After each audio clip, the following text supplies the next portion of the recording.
Bonjour et bienvenue, c'est Marie Faé. Aujourd'hui, on passe au quatrième exercice du défi des 100 jours pour trouver sa mission de vie et se réaliser pleinement. Mon intention du jour, vu l'exercice, est d'être indulgente avec moi-même, vous allez comprendre dans quelques secondes. Pour les 3 pratiques quotidiennes, je reste sur de la méditation guidée. Le programme de Jenna est terminé, mais YouTube regorge de contenu à tester. Je continue là-dessus. Sur un état d'esprit dans la gratitude, parce que ça me convient complètement. Et je continue également à découvrir mon jeu de tarot zen car ça m'amuse beaucoup. Aujourd'hui, par exemple, j'ai tiré la carte de la patience qui est illustrée avec une femme enceinte et qui dit que la graine a été semée et qu'il faut simplement attendre en confiance que la nature suive son cours. Et j'y vois là un très joli clin d'œil à ce défi qui ne fait que commencer, mais dont la graine germera au fur et à mesure de ces 100 jours.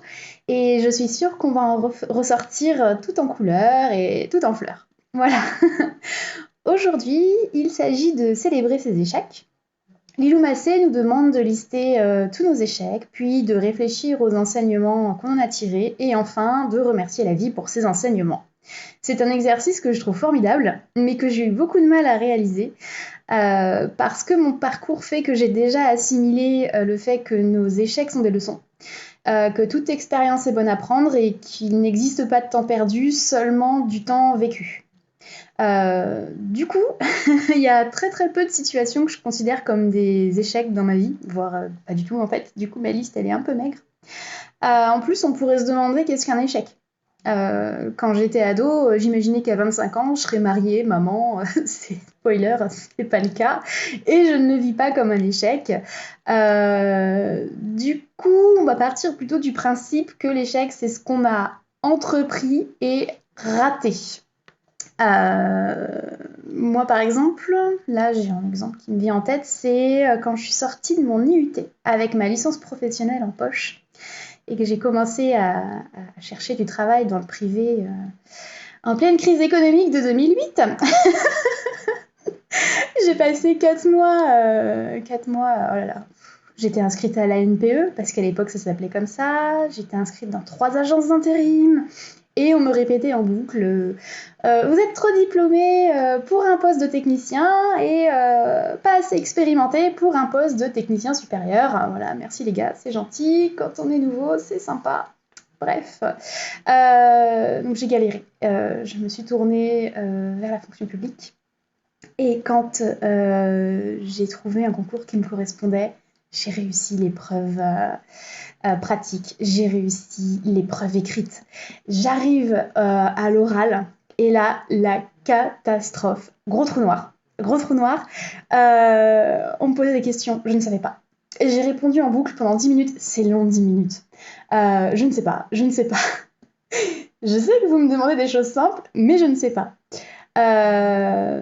Voilà, donc j'en suis ressortie très en colère contre moi-même, avec un gros gros sentiment d'échec, hein, forcément, et hyper déçue, hyper déçue. J'étais montée à Paris Exprès à l'époque et tout, enfin, c'était le gros projet et j'avais raté quoi, enfin bref, grosse déception. Et ben j'ai été retenue. Alors j'ai pas été affectée en laboratoire, hein, parce que voilà, j'aurais juste montré que j'étais pas bonne en chimie, les profs me tueraient. Mais c'est ce qui m'a ouvert les portes finalement à ce que je fais aujourd'hui, c'est-à-dire à travailler auprès du public, hein. J'ai su garder la face, garder la tête haute malgré ma détresse. Et depuis, je travaille avec les particuliers, les professionnels, et ça se passe très bien. Voilà, donc au final, c'était loin d'être un échec. Je considère pas non plus ma tentative de reconversion comme un échec. Parce que même si j'ai pas trouvé d'employeur dans ce domaine ces 3 derniers mois, j'ai appris des choses en formation quand même qui, si ça se trouve, vont me servir à l'avenir, hein. Là, l'avenir nous le dira, mais je suis pas pessimiste sur ce point. Donc pour moi, c'est décevant là, aujourd'hui, maintenant, tout de suite, mais je ne crois pas que ce soit un échec.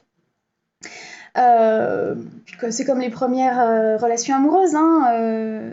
Bon, ça s'est terminé en rupture forcément, mais Bon, c'est des relations qui m'ont fait grandir, mûrir, qui m'ont appris sur moi-même, ce que je voulais, ce que je voulais pas. Je garde de très bons souvenirs de ces relations. J'ai beaucoup de respect et d'affection pour mes ex-compagnons par rapport au bout de chemin qu'on a fait ensemble. Donc, pour moi non plus, ça, c'est pas des échecs. Voilà. Donc c'était très difficile de lister mes échecs aujourd'hui vu que je ne les considère pas comme tels. Par contre, chose assez surprenante, je suis pas sûre que c'était le but de l'exercice, mais j'en suis venue à la conclusion que j'avais peut-être pas assez expérimenté. Je m'explique. Par exemple, j'ai jamais échoué à monter dans mon entreprise puisque je n'ai jamais monté d'entreprise. Du coup, c'est vrai qu'il n'y a que ceux qui ne tentent pas qui n'échouent pas. Et donc l'exercice d'aujourd'hui m'a fait prendre conscience que peut-être je devrais être plus entrepreneuse. Voilà, qui sait, je pourrais bien avoir de jolies surprises ou avoir des choses à apprendre. C'était tout pour aujourd'hui, je vous dis à demain, prenez soin de vous, ciao.